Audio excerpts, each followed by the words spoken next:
Bienvenue dans Star Fox Analytics, le podcast au cœur de vos décisions. Aujourd'hui, on va explorer ensemble la veille data marketing de Star Fox Analytics. C'est celle de fin février 2025. Notre mission bâtie, décrypter les infos clés, les nouveautés importantes pour l'analyse web, la gestion des données, bref, tout ce qu'il faut savoir pour rester à jour. Et on commence tout de suite avec un gros morceau, Google et sa politique sur les cookies. On se souvient de l'annonce de juillet dernier, la fin des cookies tiers. Eh bien, la veille confirme un certain ajustement. Notamment sur les cookies first party pour les annonceurs, Google semble un peu revenir en arrière. Ils parlent beaucoup de leur solution, la de Privacy Sandbox. L'objectif affiché, c'est de concilier business et vie privée. Mais qu'est-ce que ça veut dire concrètement, ce changement ? Alors oui, c'est une reconnaissance assez nette de Google que la transition est, disons, bien plus ardue qu'il ne l'avait peut-être anticipé. L'impact sur tout l'écosystème pub, les annonceurs, les éditeurs, c'est considérable. Peut-être des difficultés techniques ou une résistance du marché, qui sait. Ce fameux Privacy Sandbox, c'est un ensemble d'outils, d'API pour essayer de remplacer les cookies tiers pour le ciblage publicitaire, mais les détails restent importants. Ils promettent un choix éclairé pour l'utilisateur, applicable partout, modifiable, ça sonne bien. Oui, sur le papier, ça a l'air pas mal. C'est ça.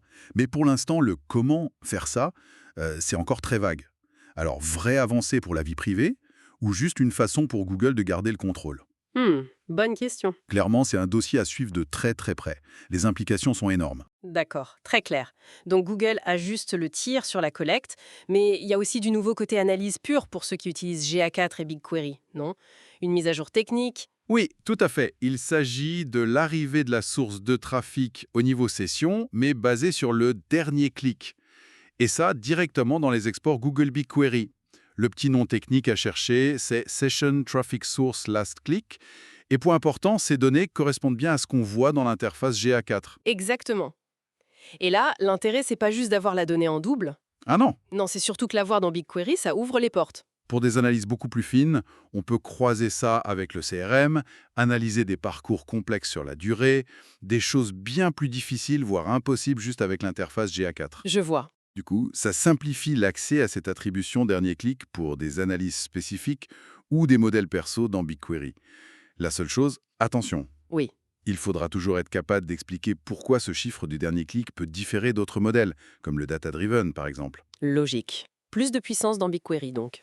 Parlons outils maintenant.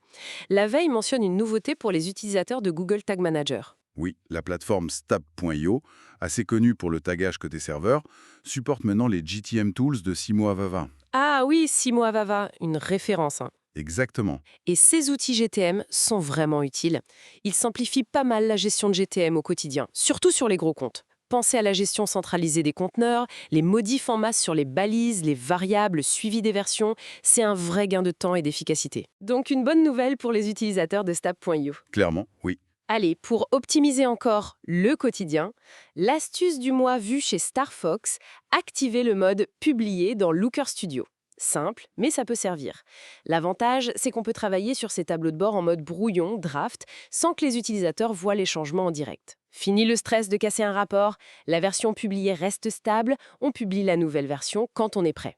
Pour l'activer, c'est facile, fichier, paramètres de publication et on active l'option. Ah oui, ça c'est le genre de petite fonction qui change la vie. Très pratique.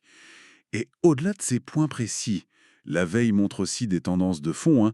On voit par exemple un article assez poussé sur le consent mode, rédigé par des experts de Star Fox. Oui, le consent mode, on en entend de plus en plus parler. Bah oui, c'est devenu central.